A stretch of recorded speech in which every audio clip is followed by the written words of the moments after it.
অক্টোবরের দিকে তফসিল, ডিসেম্বরে ভোট এবং জানুয়ারিতে সরকার গঠন, এমন লক্ষ্য নিয়ে নির্বাচনী রোডম্যাপ সাজানোর প্রস্তুতি চলছে বলে জানা গেছে। ডিসেম্বরে নির্বাচন হবে, এটা সরাসরি প্রধান উপদেষ্টাই বলেছেন। আর এর জন্য দ্রুত নির্বাচনের দাবিতে সবচেয়ে সরব বিএনপিও একথায় আশ্বস্ত হয়েছে। জানা গেছে জোর কদমে শুরু হয়েছে সংসদ নির্বাচনের প্রস্তুতি। প্রধান উপদেষ্টা বলেছেন, ভোট সম্ভবত এ বছরের ডিসেম্বরের মধ্যেই অনুষ্ঠিত হবে। প্রধান নির্বাচন কমিশনার এএমএম নাসির উদ্দিনও বলেছেন, ডিসেম্বরে জাতীয় নির্বাচন ধরেই আমরা প্রস্তুতি নিচ্ছি। নির্বাচন কমিশন ও প্রধান উপদেষ্টার কথায় যোগসূত্রে ভোট আয়োজনের স্পষ্ট খবর পাওয়া যাচ্ছে। এমনকি জাতীয় নির্বাচনের ভোটের তারিখ হতে পারে 31 ডিসেম্বর। এমন দিন তারিখের খবর কোথাও কোথাও ভেসে বেড়াচ্ছে।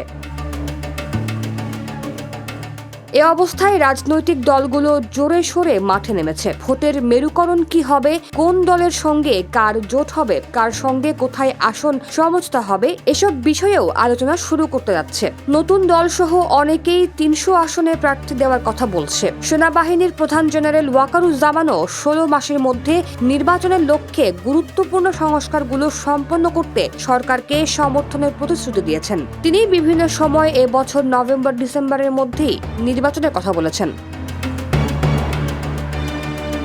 নতুন রাজনৈতিক দল, জাতীয় নাগরিক পার্টি, জাতীয় নির্বাচন ও গণপরিষদ নির্বাচন একসঙ্গে করার কথা বলছে। এ বিষয়ে সাংবাদিকরা দৃষ্টি আকর্ষণ করলে সিইসি বলেন, কমিশন এখন জাতীয় নির্বাচনের প্রস্তুতি নিচ্ছে। রাজনৈতিক দল অনেক কথা বলবে, কমিশন রাজনৈতিক বিতর্কের মধ্যে যেতে পারবে না। তিনি বলেন, সরকার প্রধান যেখানে একটা টাইম ফ্রেম ঘোষণা করেছেন, হয় আগামী ডিসেম্বর, না হয় 2026 সালের শুরুর দিকে। আমরা ডিসেম্বর ধরেই নিয়েই প্রস্তুতি নিচ্ছি। সুতরাং এখন পর্যন্ত ডিসেম্বরে জাতীয় নির্বাচন ঘিরেই আমাদের চিন্তাভাবনা।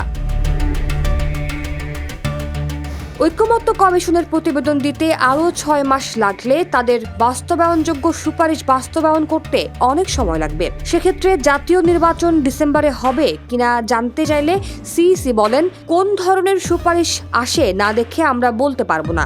আমরা ঐক্যমত্য কমিশনের প্রতিবেদন না আসা পর্যন্ত কোনটা বাস্তবায়নযোগ্য, কোনটা যোগ্য নয় তা বলতে পারবো না। আমরা জাতীয় নির্বাচনের জন্য বিদ্যমান যে আইন কানুন আছে সেভাবে প্রস্তুতি নিচ্ছি। পতিত আওয়ামী লীগ ও তাদের শরিকরা না থাকায় এবার ভোটের মাঠে বিএনপি ও জামাত এখন থেকে অপরকে মূল প্রতিদ্বন্দ্বী ভাবছে। সে অনুযায়ী চলছে মাঠ দখলের নীরব প্রতিযোগিতাও। দুই দলই প্রাথমিকভাবে 300 আসনেই প্রার্থী ঠিক করে রাখছে। নির্বাচন সামনে রেখে নতুন করে যুক্ত হয়েছে জুলাই আগস্ট আন্দোলন থেকে গড়ে ওঠা নবগঠিত জাতীয় নাগরিক পার্টির। তারাও 300 আসনেই প্রার্থী দেওয়ার কথা জানান দিয়েছে। চরমোনাই পীর মুফতি মাওলানা সৈয়দ মোহাম্মদ রেজাউল করিমের নেতৃত্বাধীন ইসলামী আন্দোলন বাংলাদেশ 300 আসনে প্রার্থী দেওয়ার কথা ইতোমধ্যে ঘোষণা দিয়েছে। এর বাইরে বিএনপির সঙ্গে যুগপথ আন্দোলনে থাকা 12 দলীয় জোট, গণতন্ত্র মঞ্চ, গণতান্ত্রিক বাম ঐক্য, বাম গণতান্ত্রিক জোট সহ বিভিন্ন রাজনৈতিক দল ও জোট যে যার মতো নির্বাচনের প্রস্তুতি নিচ্ছে। বসে নেই ইসলামী এবং ধর্মভিত্তিক অন্য রাজনৈতিক দলগুলো। তারাও জোট করে ভোটের মাঠে নামার প্রস্তুতি চালিয়ে যাচ্ছে। নির্বাচনের প্রস্তুতি চললেও এর মধ্যে প্রধান সংস্কার কাজগুলো সেরে নেওয়া হচ্ছে। প্রধান উপদেষ্টা রাজনৈতিক দলগুলোর সঙ্গে আবার বসবেন, আর তখনই নির্বাচনের একটা কমপ্লিট রোড ম্যাপ দাঁড়িয়ে যাবে বলে প্রধান উপদেষ্টার কার্যালয় সূত্র জানাচ্ছে।